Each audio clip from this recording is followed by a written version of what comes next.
नमस्कार। सुबह 10 बजे के समाचारों में आपका स्वागत है। मैं हूं प्रणव अग्नोत्री। समाचारों में सबसे पहले मुख्य समाचार।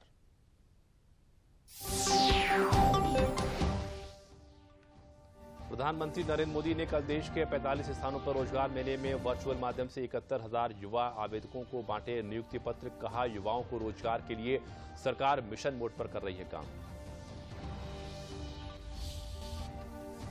मुख्यमंत्री योगी आदित्यनाथ ने गाजियाबाद के कविनगर में प्रबुद्ध जन सम्मेलन को किया संबोधित। 878 करोड़ रुपए की लागत वाली 755 विकास परियोजनाओं का किया लोकार्पण और शिलान्यास। बाराबंकी जनपद में प्रसिद्ध तीर्थ स्थल लोधेश्वर महादेव की पावन भूमि पर अगहन मेले का हुआ शुभारंभ। श्रद्धालुओं के लिए प्रशासन ने की है समुचित सुरक्षा व्यवस्था।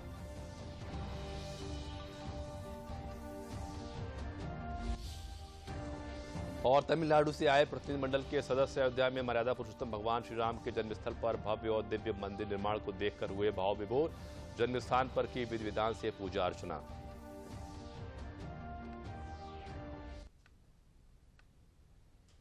और अब समाचार विस्तार से। देश में युवाओं को सरकारी नौकरी देने के मिशन के तहत पीएम मोदी ने कल 71,000 नियुक्ति पत्र वितरित किए हैं।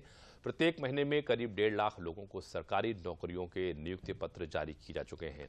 जहां सरकार एक और सरकारी नौकरियों के माध्यम से युवाओं को नौकरी दे रही है, तो वहीं स्वरोजगार के अवसरों को भी पैदा करने पर खासा फोकस किया जा रहा है। कल रोजगार मेले के मौके पर पीएम मोदी ने क्या कुछ कहा, देखिए इस रिपोर्ट में। केंद्र की नरेंद्र मोदी सरकार युवाओं को रोजगार देने के लिए ढेरों कदम उठा रही है। सरकार ने 10 लाख लोगों को रोजगार देने का अभियान चलाया है। इसी के तहत देश भर में रोजगार मेले लगाकर नौजवानों को रोजगार दिए जा रहे हैं। मंगलवार को पीएम मोदी ने देश के 71,000 नवनियुक्त आवेदकों को नियुक्ति पत्र प्रदान किए। देश के 45 शहरों में तमाम केंद्रीय मंत्रियों और अधिकारियों की मौजूदगी में युवाओं को नियुक्ति पत्र दिए गए। पीएम ने कहा कि रोजगार देने का ये अभियान ऐसे ही जारी रहेगा। मुझे बताया गया है कि परसों यानी 24 नवंबर को गोवा सरकार भी इसी तरह के रोजगार मेले का आयोजन करने जा रही है। 28 नवंबर को त्रिपुरा सरकार भी रोजगार मेले का आयोजन कर रही है। यही डबल इंजन की सरकार का डबल फायदा है। देश के युवाओं को रोजगार मेले के माध्यम से नियुक्ति पत्र देने का ये अभियान ऐसे ही अनवरत जारी रहेगा। इस दौरान पहले भर्ती किए गए पदों की श्रेणियों के अलावा शिक्षक, व्याख्याता, nurse, nursing officers, doctors, pharmacist, radiographer और अन्य तकनीकी तथा पैरामेडिकल पदों पर भर्ती की गई है। गृह मंत्रालय द्वारा भी विभिन्न केंद्रीय सशस्त्र पुलिस बलों यानी सीएपीएफ में बड़ी संख्या में पदों की भर्ती की गई है। पीएम ने नौजवानों को राष्ट्र की सबसे बड़ी ताकत बताते हुए कहा कि युवाओं की प्रतिभा और उनकी ऊर्जा राष्ट्र निर्माण में ज्यादा से ज्यादा उपयोग में आए, इसे केंद्र सरकार सर्वोच्च प्राथमिकता दे रही है।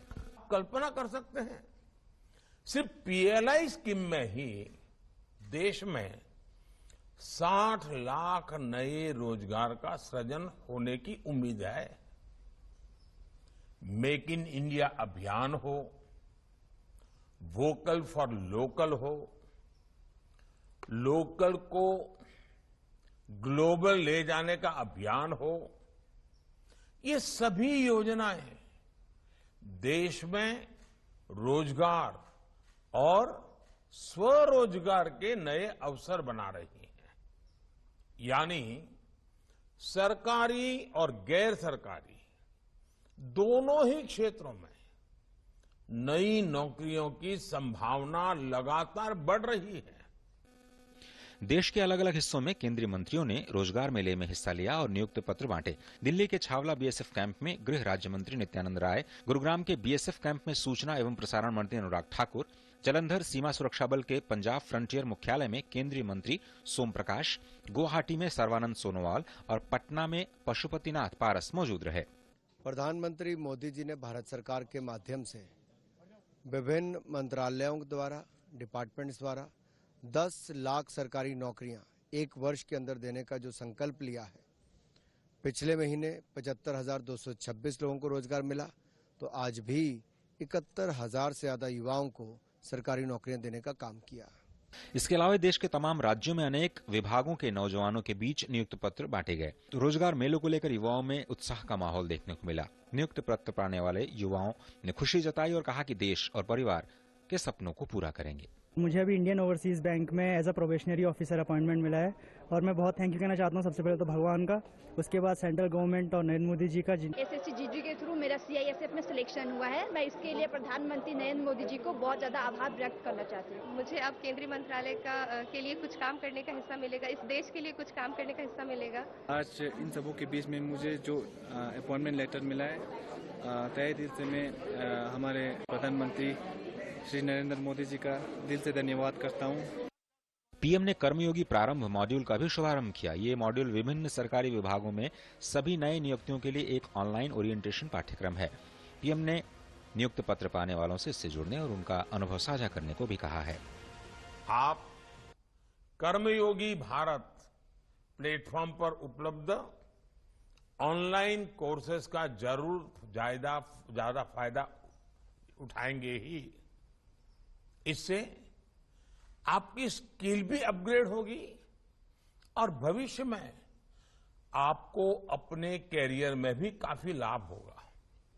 ये जो नया विषय प्रारंभ हुआ है कर्मयोगी आरंभ का, मैं आपसे चाहूंगा दोस्तों कि आप उससे जुड़िए। क्या आप 1 महीने के बाद मुझे आपका इस ऑनलाइन ट्रेनिंग का क्या अनुभव रहा, इस ऑनलाइन ट्रेनिंग में आपको क्या कमी लग रही है, इसे और अच्छा कैसे बनाया जा सकता है, आप स्वयं भी उस कर्मयोगी ट्रेनिंग को अपग्रेड करने में कुछ सुझाव दे सकते हैं क्या? मैं आपके रिस्पांस का इंतजार करूंगा। पिछले महीने धनतेरस पर केंद्र सरकार की तरफ से 75,000 नौजवानों को नियुक्त पत्र बांटे गए थे। इस विशाल रोजगार मेलों से साफ है कि सरकार किस तरह से गवर्नमेंट जॉब्स देने के लिए मिशन मोड में काम कर रही है। Bureau report, DD news. मुख्यमंत्री योगी आदित्यनाथ ने जनपद गाजियाबाद में कविनगर स्थित रामलीला मैदान में प्रबुद्ध जन सम्मेलन को संबोधित किया। उन्होंने 878 करोड़ रुपए की लागत की 755 विकास परियोजनाओं का लोकार्पण और शिलान्यास किया। इन विकास परियोजनाओं में लगभग 1510 करोड़ रुपए की लागत की 409 विकास परियोजनाओं का लोकार्पण और लगभग 368 करोड़ रुपए लागत की 346 विकास परियोजनाओं का शिलान्यास शामिल है। इस अवसर पर मुख्यमंत्री ने प्रबुद्धजनों, उद्योगपतियों, व्यापारियों, चिकित्सकों, अधिवक्ताओं, शिक्षकों व युवाओं को संबोधित करते हुए कहा कि जनपद गाजियाबाद में विकास की अपार संभावनाएं हैं, जिन्हें प्रदेश सरकार और अधिक ऊंचाइयों तक पहुंचाने के लिए प्रतिबद्ध है। मुख्यमंत्री ने अपने उद्बोधन की शुरुआत बाबा दुधेश्वर नाथ की धरा को नमन करते हुए की। मुख्यमंत्री ने कहा कि जनपद गाजियाबाद बेहतरीन कनेक्टिविटी से जुड़ा हुआ है।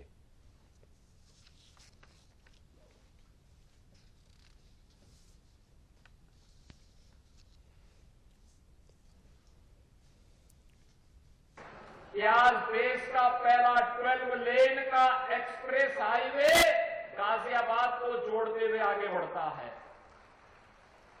देश की पहली रैपिड रेल अगले वर्ष प्रारंभ होने जा रही है और गाजियाबाद से होकर के जा रही है।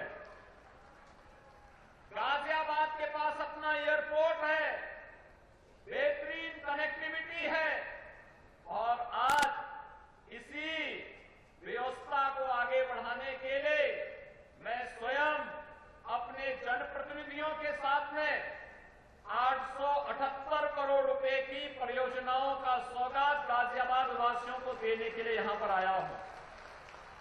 मैं इसके लिए मंच पर उपस्थित अपने सभी माननीय सांसद, माननीय विधायक, विधान परिषद सदस्य, महापौर, जिला पंचायत अध्यक्ष और सभी अन्य जनप्रतिनिधियों को हृदय से बधाई देता हूं, गाजियाबाद वासियों का अभिनंदन करता हूं। गौतम बुद्ध नगर विश्वविद्यालय में आयोजित यूनेस्को इंडिया अफ्रीका हैकथॉन शुरू हो गया। 36 घंटे के लगातार चलने वाले इस कार्यक्रम का मुख्यमंत्री योगी आदित्यनाथ ने उद्घाटन किया। उन्होंने कहा कि भारत और अफ्रीका के संबंधों की एक अद्भुत मिसाल है। उन्होंने कहा कि भारत ने दुनिया को युद्ध नहीं बुद्ध दिया है। इस कार्यक्रम में सीमा सुरक्षा बल का बैंड भी आकर्षण का केंद्र रहा। इस हैकथॉन का विषय है जीवन। इसके 5 उपविषय हैं। इनमें शिक्षा, नवीनीकरण ऊर्जा, स्थिरता, पेयजल और स्वच्छता, कृषि और स्वास्थ्य तथा स्वच्छता को शामिल किया गया है। इसके अलावा एक दूसरे की संस्कृति को आगे बढ़ाना और आदान प्रदान भी शामिल है। मुख्यमंत्री ने कहा कि दुनिया में यह अपने तरीके का एक अनूठा प्रयोग है जो भारत अफ्रीका संबंधों को एक नया आयाम प्रदान करेगा। यूनेस्को भारत अफ्रीका हैकाथॉन दुनिया में अपनी तरह की अभिनव पहल है जो भारत एवं अफ्रीका के मजबूत संबंधों को एक नया आयाम प्रदान करने में समर्थ होगा। यह आयोजन अफ्रीका के छात्र छात्राओं को भारत में शिक्षा एवं जीवन के विभिन्न क्षेत्रों में नवाचार के नए अवसरों का लाभ उठाने का भी अवसर प्रदान करता है। अफ्रीका के विभिन्न देशों से पधारे छात्र छात्राएं और भारत के युवा इस हैकाथॉन में चुनौतीपूर्ण समस्या कथनों पर कार्य करेंगे। हैकाथॉन के दौरान वे नवीन प्रौद्योगिकी आधारित समाधानों की संकल्पना एवं संरचना भी करेंगे। अगले साल फरवरी के महीने में उत्तर प्रदेश में होने वाले इन्वेस्टर्स समिट को लेकर कल दिल्ली में एक कार्यक्रम का आयोजन हुआ। मुख्यमंत्री योगी आदित्यनाथ ने कहा कि इस बार 10 लाख करोड़ रुपए के निवेश का यूपी ने लक्ष्य रखा है, तो वहीं जल्दी उत्तर प्रदेश को $1 ट्रिलियन की अर्थव्यवस्था बनाने पर भी तेजी से काम जारी है। बीते वर्षों के निवेश समिट में भी यूपी में हजारों करोड़ रुपए का निवेश हुआ है, जिसका फायदा उत्तर प्रदेश की अर्थव्यवस्था को आगे बढ़ाने में मिला है। अगले साल लखनऊ में होने वाले ग्लोबल इन्वेस्टर समिट के सफल संचालन के लिए यूपी के मुख्यमंत्री सीएम योगी आदित्यनाथ मंगलवार को देश की राजधानी दिल्ली पहुंचे। उन्होंने वहां निवेशकों को विशेष सुविधा दिलाने वाले पोर्टल की शुरुआत की। इसके साथ ही ग्लोबल इन्वेस्टर समिट का लोगो भी जारी किया गया। कार्यक्रम के दौरान 2 वेब पोर्टल की शुरुआत की गई। योगी आदित्यनाथ ने कहा कि यूपी देश का ग्रोथ इंजन बन गया है। प्रदेश में 10 लाख करोड़ के निवेश का लक्ष्य रखा गया है। 25 नीतियों को तैयार कर शुरुआत की गई है। विभिन्न क्षेत्रों में निवेश आकर्षित करने के लिए लगभग 25 नीतियों को तैयार करके नीति संचालित शासन के माध्यम से औद्योगिक विकास के लिए एक समग्र पारिस्थितिकी तंत्र बनाने की दिशा में अनेक सुधारात्मक कदम उठाए हैं। यूपी में ग्लोबल इन्वेस्टर समिट का आयोजन 10 से 12 फरवरी तक होना है। सीएम ने इस मौके पर कहा कि हम प्रधानमंत्री नरेंद्र मोदी के $5 ट्रिलियन के इकोनॉमी के सपने को साकार करेंगे। आदरणीय प्रधानमंत्री जी के संकल्प के अनुरूप भारत की अर्थव्यवस्था को $5 ट्रिलियन की अर्थव्यवस्था बनाने के लिए उत्तर प्रदेश जैसे राज्य को ग्रोथ इंजन के रूप में अपनी भूमिका का निर्वहन करना है। इसके लिए राज्य सरकार ने $1 ट्रिलियन इकोनॉमी के आगामी 5 वर्ष के अपने कार्यक्रम को आप सबके सामने प्रस्तुत किया है। अगर बात पिछले इन्वेस्टर समिट की करें तो पहले ग्लोबल इन्वेस्टर समिट के दौरान 61,500 करोड़ रुपए से अधिक के 81 परियोजनाओं की आधारशिला रखी गई थी। दूसरे समिट के दौरान 67,000 करोड़ रुपए से अधिक के निवेश की 290 परियोजनाओं की आधारशिला रखी गई। राज्य को कोविड काल के दौरान भी 66,000 करोड़ रुपए के निवेश प्रस्ताव मिले। यूपी को तीसरे समिट में कुल 80,000 करोड़ रुपए के निवेश के प्रस्ताव मिले हैं। इस निवेश का इस्तेमाल डेटा सेंटर, आईटी और इलेक्ट्रॉनिक्स, मैन्युफैक्चरिंग और एमएसएमई के लिए किया जाएगा। Uttar Pradesh ease of doing business ranking में अग्रणी राज्य है। योगी ने कहा कि विभिन्न क्षेत्र में निवेश आकर्षित करने के लिए उनकी सरकार ने करीब 25 नीतियों को तैयार करके नीति संचालित शासन के माध्यम से औद्योगिक विकास के लिए एक समय पारिस्थितिक तंत्र बनाने की दिशा में अनेक सुधारात्मक कदम उठाए हैं। कुमार आलोक की रिपोर्ट, डीडी न्यूज। इंडोनेशिया के पश्चिमी प्रांत जावा में सोमवार को आए भूकंप से मरने वालों की संख्या लगातार बढ़ रही है। भूकंप से 265 लोगों से ज्यादा की मौत हो गई है और सैकड़ों अन्य लोग घायल भी हुए हैं। भूकंप की तीव्रता 5.6 की गई है। कई क्षेत्रों में पक्के मकान मलबे में तब्दील हो गए हैं। कई लोग ढह गई इमारतों में फंसे हुए हैं। भूकंप इतना भयावह था कि 7,000 से अधिक लोग बेघर हो चुके हैं। 300 से अधिक घर नष्ट हो चुके हैं। भूकंप में 700 से अधिक लोग घायल हो गए हैं। उनमें से गंभीर रूप से घायल 377 लोगों का इलाज अस्पताल में चल रहा है। राहत एजेंसियां बचाव कार्यों में जुटी हैं और पीड़ितों तक राहत सामग्री पहुंचाने का प्रयास कर रही हैं। पूरे क्षेत्र में बिजली गुल हो गई है और संचार माध्यम भी काम नहीं कर रहे हैं। मौतों की संख्या बढ़ने की भी आशंका है क्योंकि घटना स्थल पर बहुत से लोग अभी भी फंसे हुए हैं। प्रधानमंत्री नरेंद्र मोदी ने इंडोनेशिया में भूकंप के कारण हुई मौतों पर गहरा दुख और पीड़ा व्यक्त की है। प्रधानमंत्री ने ट्वीट किया है कि इंडोनेशिया में भूकंप के कारण हुई लोगों की मौत और संपत्ति के नुकसान से दुखी हूं। मेरी गहरी संवेदना पीड़ित लोगों के और उनके परिवारों के साथ है। मैं घायलों के शीघ्र स्वस्थ होने की कामना करता हूं। भारत इस दुख की घड़ी में इंडोनेशिया के साथ खड़ा है।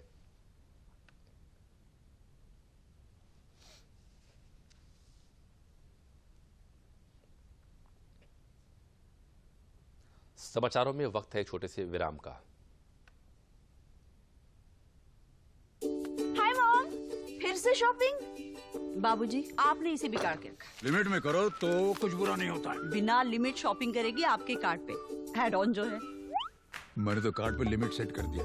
अच्छा, इसके फायदे ये हैं कि रिस्क कम हो जाता है और अगर फ्रॉड भी हुआ तो तुरंत बैंक को बोल दीजिए, नुकसान कम। दादू, hey! नेक्स्ट टाइम ये pink dress. You are the limit. Limit तो सेट है। आरबीआई कहता है जानकार बनिए, सतर्क रहिए। प्रदेश के कैबिनेट मंत्री जितिन प्रसाद ने रामपुर विधानसभा उपचुनाव के प्रत्याशी आकाश सक्सेना के पक्ष में जनसभा को संबोधित किया।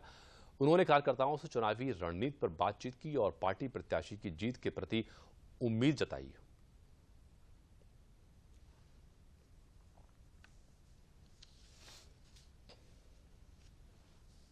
ये उपचुनाव सिर्फ एक विधायक चुनने के लिए नहीं है, वो तो हो जाएगा। और ये भी मालूम कि ना कोई सरकार बननी है और ना कोई बिगड़नी, मगर ये एक इम्तिहान के रूप में होता है। प्रधानमंत्री नरेंद्र मोदी जी के 8.5 वर्ष का कार्यकाल और माननीय मुख्यमंत्री जी के 5.5 वर्ष के कार्यकाल के ऊपर ये एक आशीर्वाद के रूप में ये वोट पड़ेगा कि जो दिशा उन्होंने दी, एक नए भारत का निर्माण और एक नए प्रदेश। मुझे आप वातावरण देख रहे हैं। इन्वेस्टर समिट हो रहा है, आज शुरुआत हो रही है। मुख्यमंत्री जी उत्तर प्रदेश की अर्थव्यवस्था को एक नई ऊंचाइयों पर ले जाने की बात और निवेश की बात जो उत्तर प्रदेश में कभी नहीं होती थी। उत्तर भारत के प्रसिद्ध तीर्थ स्थल बाराबंकी जिले के लोधेश्वर महादेव की पावन भूमि पर लगने वाले अगहन मेले का शुभारंभ जिलाधिकारी अविनाश सिंह ने किया। इस अवसर पर लोधेश्वर धाम के महंत आदित्य तिवारी ने वैदिक मंत्रोच्चार के साथ उद्घाटन कार्यक्रम को संपन्न कराया। जिलाधिकारी अविनाश सिंह ने अपनी पत्नी के साथ भगवान शिव की विधिवत पूजा अर्चना की। जिलाधिकारी ने कहा कि महादेवा मेले के दौरान आने वाले श्रद्धालुओं के लिए समुचित पर्याप्त प्रशासनिक व्यवस्थाएं की गई हैं।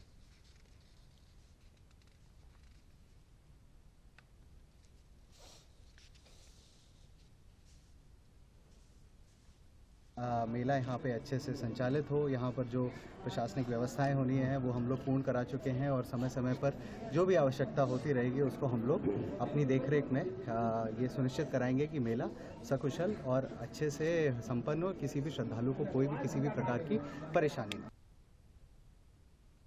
भारत सरकार की प्रधानमंत्री आवास योजना शहरी नगरीय क्षेत्रों में रह रहे गरीबों के लिए वरदान साबित हो रही है। मथुरा जनपद में जिला नगरीय विकास अभिकरण की प्रभारी नीतू रानी ने बताया कि प्रधानमंत्री आवास योजना शहरी और नगर पंचायत क्षेत्र में रहने वाले सभी पात्र लोगों के लिए आवास बनाए जा रहे हैं।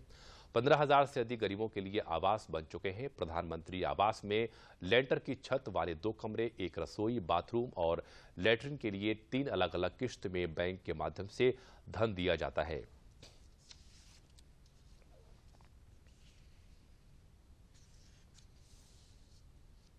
हम बताना चाहेंगे प्रधानमंत्री आवास योजना के अंतर्गत करीब 39,000 के आसपास जियो टैग हुए हैं। उसके बाद जो हमारा पेमेंट है वो 36,000 के आसपास पेमेंट हो चुका है।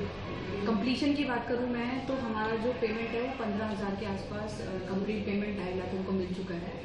और जियो टैगिंग की बात करें तो 18,000 के आसपास थर्ड इंस्टॉलमेंट के लिए पेमेंट हुआ, मतलब जियो टैगिंग हुई है। तो जल्द ही जैसे शासन से पैसा आता है तो वो कभी पेमेंट कर दिया जाए। मेरा मकान प्रधानमंत्री योजना द्वारा बना है, टूटा फूटा पड़ा हुआ था। ठीक है, मैंने डूडा ऑफिस में अप्लाई किया, वहाँ से फ़ोन आया उन्होंने मेरा मकान बनाया। मैं प्रधानमंत्री जी के लिए धन्यवाद करता हूँ। मैं सुदामापुरी कॉलोनी मथुरा जिले में रहता हूँ और प्रधानमंत्री की आवास योजना के तहत हमें हमारा घर बना है और पहले हम किराए पर रहते थे और इस योजना से हम बहुत खुश हैं। मुन्ना सोनी है जी, हमें प्रधानमंत्री आवास योजना से लाभ मिला है और पैसा मिला है, ये मकान बन गया। काशी हिंदू विश्वविद्यालय के जिस परिसर में काशी तमिल संगमम कार्यक्रम का आयोजन किया गया है, वहां विभिन्न प्रदर्शनी और स्टॉलों का हमारे संवाददाता आशुतोष शुक्ल ने जायजा लिया। देखते हैं एक रिपोर्ट।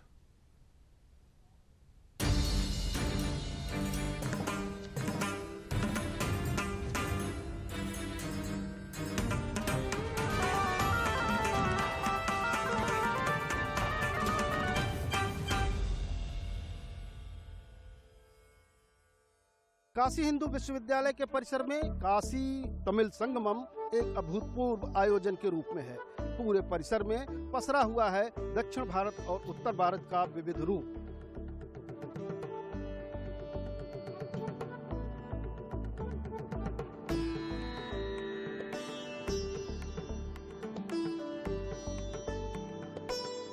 हम लोगों ने यहाँ देखा पूरा मिक्सअप था, यहाँ पे कल्चर पूरा इंडिया को यहाँ पे छोटे एरिया में दिखाया गया है, स्मॉल एरिया में पूरे इंडिया को दिखाया गया है। बहुत अच्छा इवेंट क्रिएट किया है, जिससे हमारे ये बच्चे देख पा रहे हैं कि कैसे अभी तक इन लोगों ने चैप्टर में पढ़ा था कि हैंडलूम्स, और वो उन्होंने लाइव देखा वहाँ पे कि किस तरीके से हैंडलूम है, किस तरीके से सारे वीविंग्स यहाँ पे किए जा रहे हैं।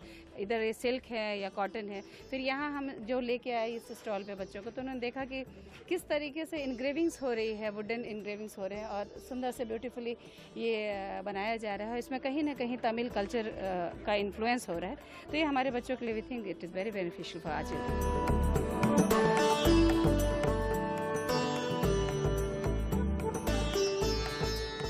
कोई संस्कृति तभी समृद्ध होती है जब उसका अपना साहित्य होता है, और ये संस्कृतियां जब विभिन्न भाषाओं में होती हैं तो निश्चित रूप से उनके एकीकरण का रूप जो होता है वो एक भारत श्रेष्ठ भारत का होता है, जिसमें साफ तौर पर ये कहा जा सकता है कि बहुलवादी बहुल भाषावादी देश में संस्कृति एक है, भाषाएं अनेक हैं, लेकिन विचार, साहित्य, सारा कुछ मर्म एक है। इस स्टॉल के माध्यम से हम बच्चों के प्रति बच्चों को स्कॉलर्स को, टीचर्स को हम भारतीय भाषाओं में विभिन्न प्रकार के जो एकेडमिक डिसिप्लिन्स हैं उनमें सामग्री उपलब्ध कराते हैं। तमाम प्रकार की किताबें scheduled as well as non scheduled language दोनों में उपलब्ध हैं।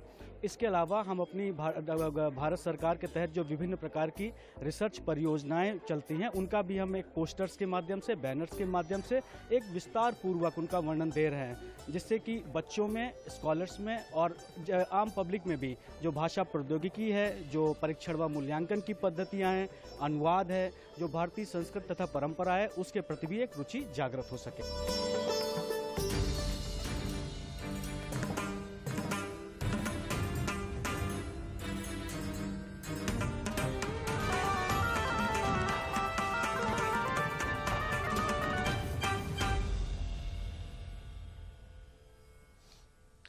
काशी और तमिल संगमम में अयोध्या के धार्मिक और आध्यात्मिक परिवेश ने सनातन धर्म का एक अलग ही रस खोल दिया है।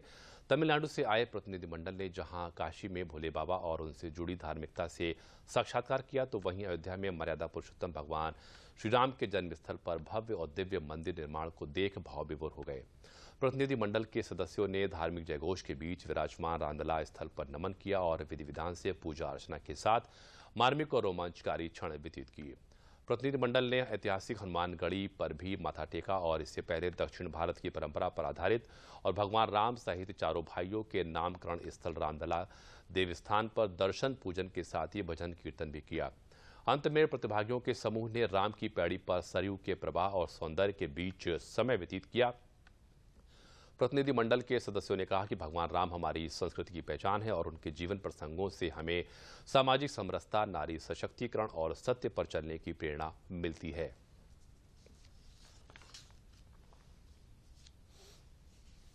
जो एक कहावत है ना कि अतिथि देवो भव, ये हर जगह इंडिया में सेम है।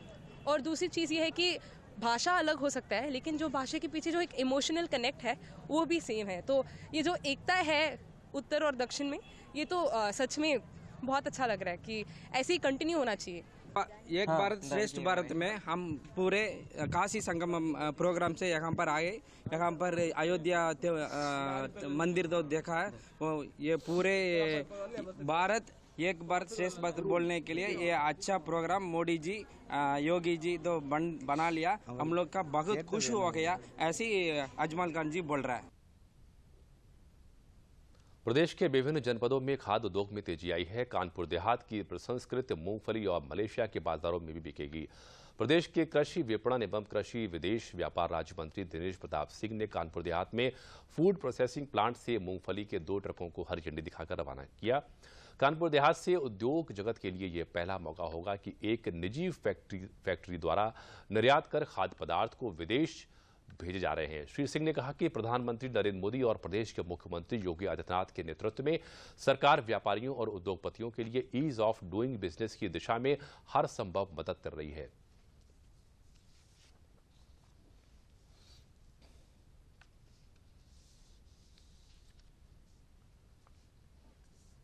हमारे देश के यशस्वी प्रधानमंत्री आदरणीय नरेंद्र मोदी जी और उत्तर प्रदेश के यशस्वी मुख्यमंत्री योगी आदित्यनाथ जी के नेतृत्व में कोई भी आज की तारीख में विषमताएं नहीं है, बल्कि देश से निर्यात हो इसके लिए सरलतम से सरलतम उपाय सरकार और प्रशासन दोनों सोच करके कर रहे हैं। और उसी के क्रम में आज आपको दिखाई भी दे रहा है कि इससे पहले क्या कोई कंटेनर मंत्री आकर के यहाँ से उसने भेजा है। ये पहला अवसर होगा, मेरे लिए तो है ही है, लेकिन कानपुर के लिए भी मुझे ऐसा महसूस होता है कि इस तरह का काम इसके पहले की सरकारें जो दूसरे दलों की हुआ करती थी उन्होंने नहीं किया। तो ये विषमताएं शब्द जो आपने उपयोग किया, मेरे हिसाब से पहले कभी विषमताएं रहती होंगी। आज हम उद्योगपतियों को, उद्योग धंधे से लगे लोगों को हमारी सरकार पूरा सम्मान और पूरा प्रोत्साहन और तमाम तरह की सुविधाएं उपलब्ध करा रही है। मेरठ में कबाड़ से जुगाड़ करके रैन बसेरे की सूरत बदल दी गई। रैन बसेरे में बेकार वस्तुओं का इस्तेमाल करके आकर्षक कुर्सियां और मेजें बनाई गई हैं। स्क्रैप से यह सामान एक स्थानीय संस्था द्वारा बनाया गया है। प्रधानमंत्री नरेंद्र मोदी भी मेरठ के नगर निगम द्वारा बनाए गए कबाड़ से जुगाड़ की तारीफ भी कर चुके हैं। मेरठ के बच्चा पार्क स्थित आदर्श रैन बसेरे का निरीक्षण करते हुए नगर आयुक्त अमित पाल शर्मा ने यहां आने वाले लोगों के साथ बात करके व्यवस्थाओं को परखा। नगर आयुक्त ने कहा कि कबाड़ से जुगाड़ कर आदर्श रैन बसेरा तैयार किया गया है। यहां सुरक्षा व्यवस्था को लेकर पुलिस कर्मियों की ड्यूटी भी रहेगी। ठंड के मौसम में निराश्रितों को रैन बसेरों में आश्रय देने के लिए बेहतर सुविधाएं मुहैया। आदर्श रैन बसेरा जो कि बच्चा पार्क में निर्मित है, उसका निरीक्षण किया गया है। शासन के निर्देशानुसार जो भी लोग यहाँ पे रुकने आते हैं उनको बेहतर व्यवस्था देने के लिए यहाँ पे नगर निगम द्वारा कई तरह की व्यवस्थाएं कराई गई हैं। चाहे वो अच्छे तक पोष की व्यवस्था हो, रजाई गद्दे की व्यवस्था हो, ड्रिंकिंग वाटर की व्यवस्था हो, शौचालय की व्यवस्था हो, चाहे साफ सफाई की व्यवस्था हो। इसके साथ साथ ही आदरणीय प्रधानमंत्री जी ने जैसे मन की बात में मेरठ नगर निगम द्वारा चलाए जा रहे कबाड़ से जुगाड़ अभियान का जिक्र किया था, उसी के तहत यहाँ पर भी लोगों के बैठने की व्यवस्था करने के लिए कबाड़ से जुगाड़ से के तहत ही कुर्सियों का निर्माण कराया गया है। इसके साथ साथ वॉल पेंटिंग करवाई गई है ताकि जो भी लोग बाहर से हमारे रैन बसेरे में रुकने आते हैं उन लोगों के लिए बहुत ही अच्छा अनुभव नगर निगम प्रोवाइड। और इसी के साथ समाचार समाप्त हुए। नमस्कार।